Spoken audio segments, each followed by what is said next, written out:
you have been rewarded with the Nobel Prize. This week, the world's eyes are on Stockholm, and Stockholm is reaching out in the world. Each day this week, work, life-changing work, will be highlighted and brought out in the spotlight. Hard work between new discoveries, inventions, and improvements will be highlighted. And new Nobel Prize laureates will be announced.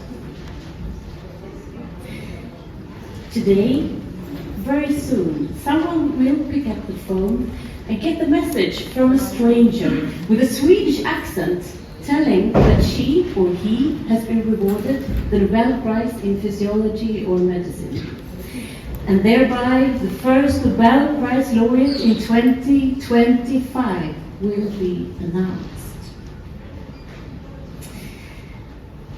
Receiving the Nobel Prize have been life-changing, according to many Nobel Prize laureates. And some of them seem to be able to do kind of odd things, like last year's Physiology or Medicine laureate, Gary Ruvkun. He got so happy, so he jumped on the local ice cream truck and served ice cream to his colleagues.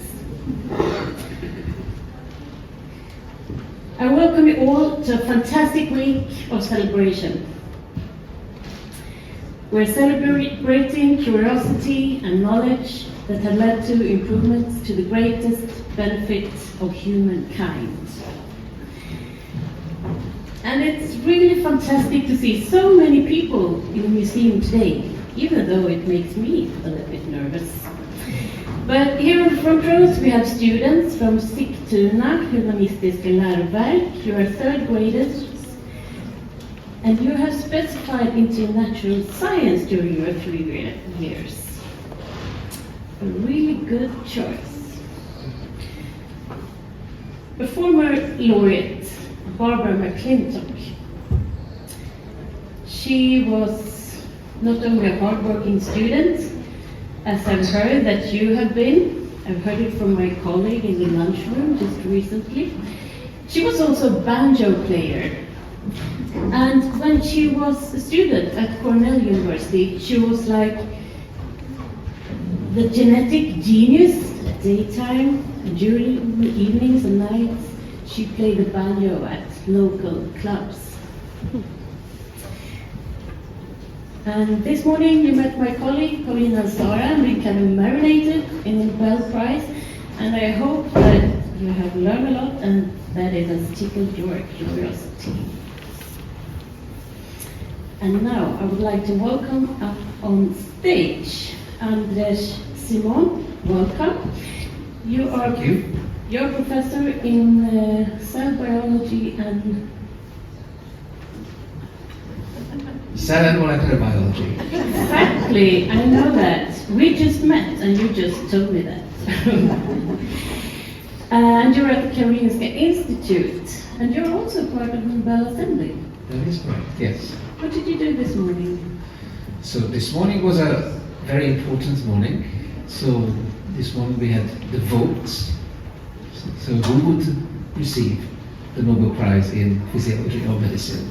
That will be announced in a couple of minutes.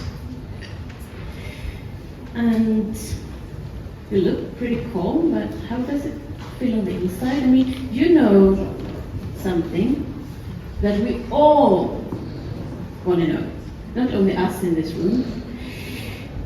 We are like 8 billion people on this planet, and many, many people of us want to know the secret. And you're about 50 people who knows the secret. It's quite big, and it's very, very well kept. It's so well kept that I didn't know you were coming until just recently. I didn't know I would come just until recently. Yeah, but this big secret, how are you able to keep it? Sometimes it is difficult. I mean, you want to talk about your work to friends, family, and you have to keep your mouth shut. And sometimes it is difficult. But so far so good. So far, so good. So if I keep quiet another 2-3 minutes, then I'm fine. Okay, then I keep talking. Okay. I want to go back a little bit in time and put this in a little bit of perspective. I would like to start here. Alfred Nobel. He was born in Stockholm, in Sweden. He spent about 10 years in Sweden, and then he moved to Russia. And thereafter, he spent many years in Germany. And probably even more years he spent in France. And you can have a look into one of his rooms in France, his living room. It's in the Alfred room in the corner in the museum. And his last years he spent in Italy. Alfred Nobel, he was a multilingual person. He loved writing and reading, and he also loved writing poetry. Even though he's more often described as a chemist and an engineer, entrepreneur, or inventor, and a businessman. During his lifetime, he acquired 355 patents. The most famous patent is this, the dynamite. And this was really dynamite. He made a fortune on it.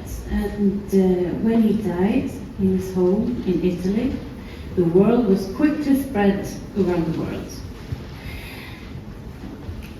What would happen with Alfred's money? He had no partner, no children. Who would get it? But Alfred, who was a thoughtful man, had it all well planned. About 1 year before he passed away, he signed his will. He wrote it in Swedish. And this is his will. 4 pages, handwritten. He wrote that the money should be used to endow prizes to those who have conferred the greatest benefit to humankind, and that the said interest shall be divided into 5 equal parts, 1 part to the person who have made the most important discovery in physiology or medicine. Physiology or medicine, he wrote. Why physiology or medicine, and why medicine, physiology, and not biology? That's a very good question, and I can of course only speculate. But I think that Alfred Nobel was very wise, and for not choosing the term "and" but "or", so physiology or medicine. And that allows the Nobel Assembly to award prizes to fundamental discoveries that may not have led yet to medical application, but which are super important for us to understand how our body works, how living systems work in general. So I think that it was a very wise decision by him to use the word "or" and not "and". This thoughtful, wise man.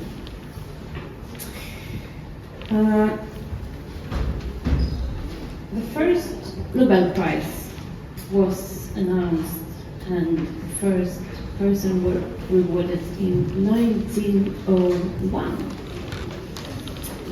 And since 1901, there have been 1,012 Nobel Prize laureates.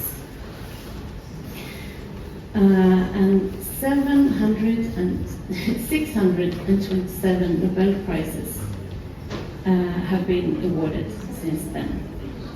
And we have the Nobel Prize laureates, all of them, 1,012, are on our roller coaster in the roof. We turn it off right now, but because it sounds a little bit, but all of them are there. I usually say it's the slowest roller coaster in the world. And the medicine prize, or physiology or medicine prize, has been awarded 115 times, and there are 226 laureates. That means that the prize has been shared many times. It's more common that the Nobel Prize in physiology or medicine, but also in chemistry and physics are shared between researchers. Why is that so common? So I think one has to remember that research is a process in which many people are involved. And when a researcher comes up with an idea, it's very rare that that idea comes from nowhere. Usually researchers are influenced a lot by others. They collaborate a lot. So in a way research is incremental, knowledge is developing, but then sometimes there are major leaps. Major leaps that define a key moment, a key discovery. And those are the ones that we acknowledge. And sometimes it's difficult actually to limit a discovery, a very important new finding, to maximum 3%, because research is collaborative. And you also said a roller coaster and slow. Research is slow, it goes up and down. That's a very nice symbol. That's great that we can connect, even though we just met. And I see that something is happening here behind us, and that means that it's 2 minutes before the announcement. Ladies and gentlemen, good morning, and you're so welcome for the announcement of this year's Nobel Prize in Physiology or Medicine. My name is Thomas Perman, and I'm the Secretary General of the Nobel Assembly. I will first read the announcement in Swedish, followed by English. We will then, as usual, present some background to the prize and open up for questions. Nobelförsamlingen vid Karolinska institutet har idag beslutat att Nobelpriset i fysiologi eller medicin år 2025 ska delas lika mellan Mary Browncoe, Fred Ramsdell och Shimon Sakaguchi för deras upptäckter rörande perifer immuntolerans. The Nobel Assembly at Karolinska Institutet has today decided to award the 2025 Nobel Prize in Physiology or Medicine jointly to Mary Browncoe, Fred Ramsdell, and Shimon Sakaguchi for their discoveries concerning peripheral immune tolerance. Here are the three laureates. Mary Browncoe was born in 1961 and received a PhD from Princeton University in the United States. The work for which she is awarded was performed at the biotech company Celltech Cryoscience in Bothell, Washington. She is currently a senior program manager at the Institute for Systems Biology in Seattle. Fred Ramsdell was born in 1960 and received a PhD in 1987 at the University of California in Los Angeles. The work for which he is awarded was performed at the same biotech company, Celltech Cryoscience.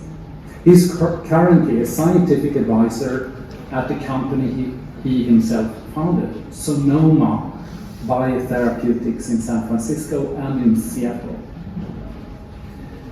Shimon Sakaguchi was born in 1951, earned an MD in 1976 and a PhD degree in 1983 from Kyoto University in Japan. The work for which he is awarded was initiated at Aichi Cancer Center Research Institute in Nagoya. He's currently a distinguished professor at the Immunology Frontier Research Center at Osaka University. I now turn to Professor Marie Waren-Herlenius, member of the Nobel Committee, who will now describe this year's Nobel Prize discoveries. Please, Marie.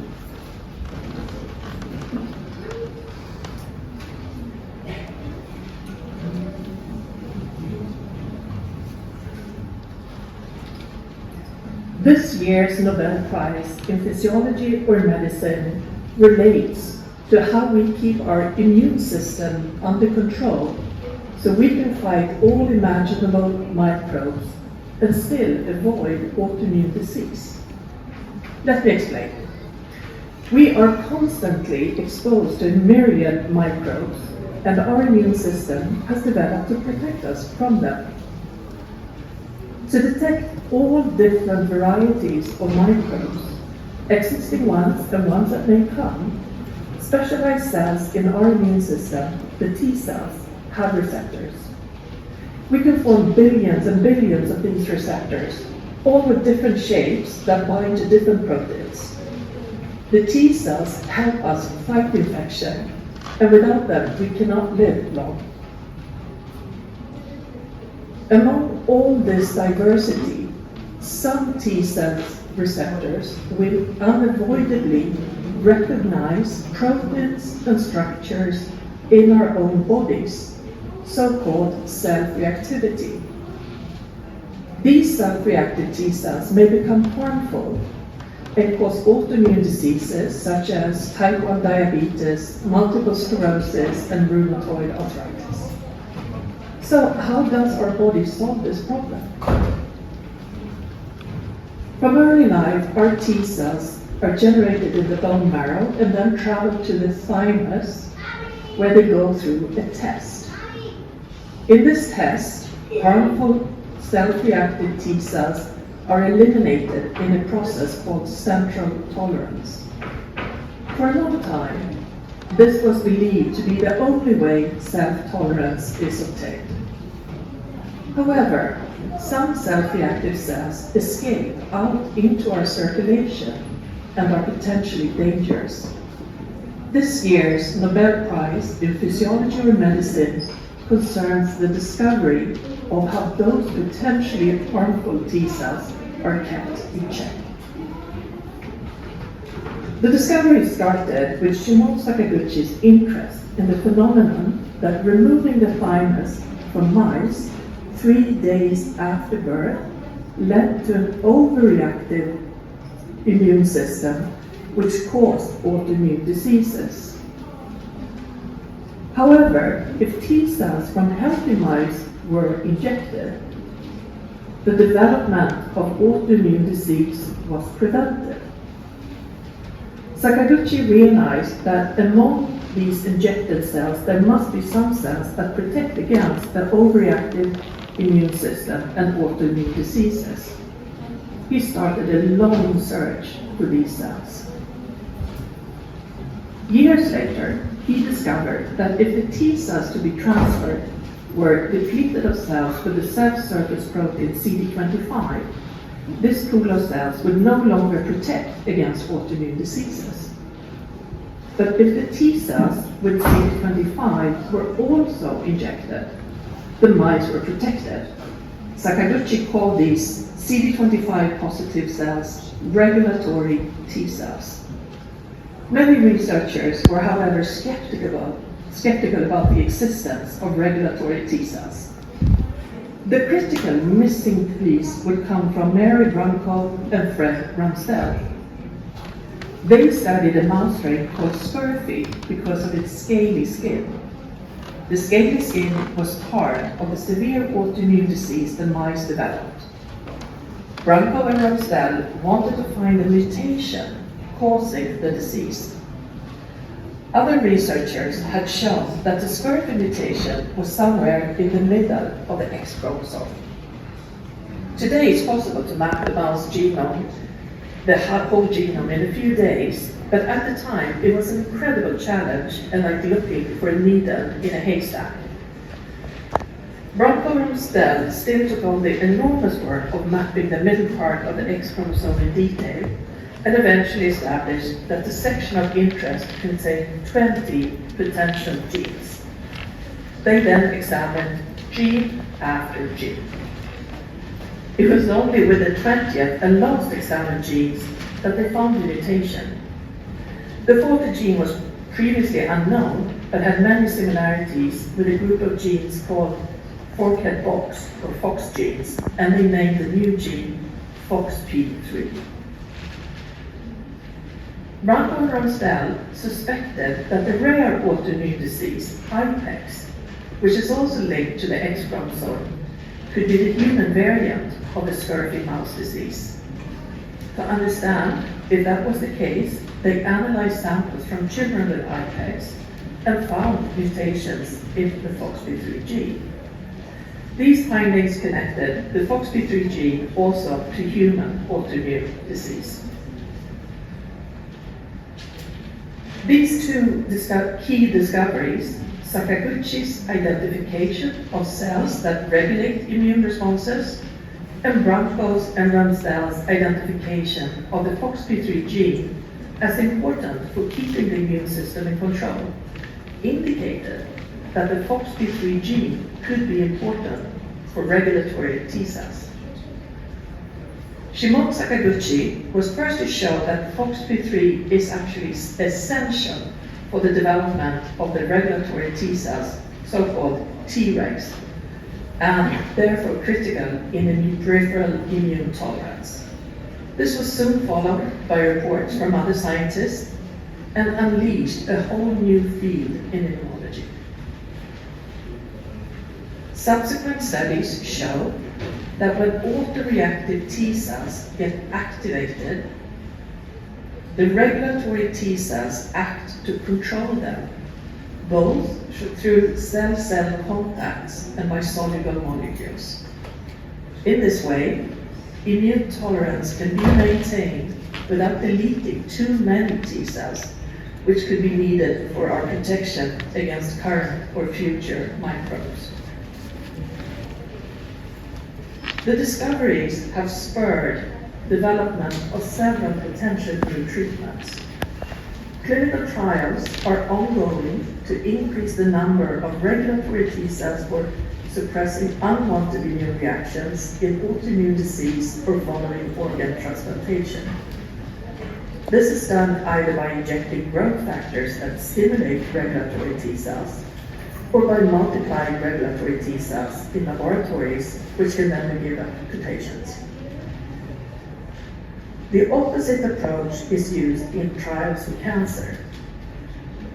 Cancer cells can make use of our regulatory T cells to avoid immune reactions that could destroy the cancer cells. For cancer treatments, the focus is therefore on down-regulating or destroying the regulatory T cells so that our immune system can act against the malignant cells.